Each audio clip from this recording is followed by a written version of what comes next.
We're going to talk about objective activity data and how we're using that to model outcomes, which is kind of a new concept. Here are my disclosures.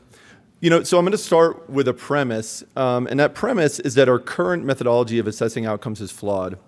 And this is a thought piece that myself, Mike Wang, Zohir Gagwala, and John Yoon wrote up in Broca's area that kind of discusses this concept. And when I say that our current methodology of assessing outcomes is flawed, I'm talking about patient-reported outcome data, or PROMs, as we all know them.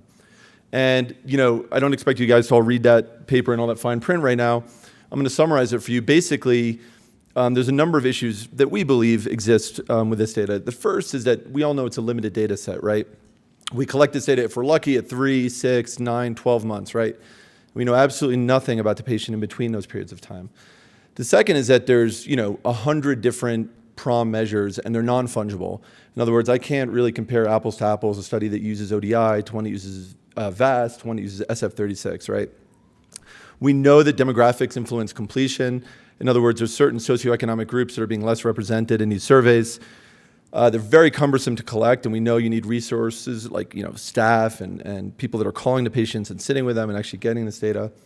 And then finally, and this last one's really important, it has to be done prospectively, right?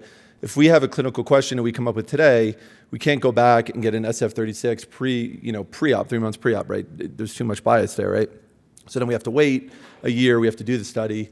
And so, we wrote this paper, and I think in my mind, it's not just good enough to say that there's something is broken, but we have to suggest a way to fix it or a better way. And so as we kind of sat down and started thinking about, well, what are we actually trying to do as surgeons, right? What's our goal as spine surgeons? And what we decided was that what we're trying to do is send our patients back out into the world doing the things that they love.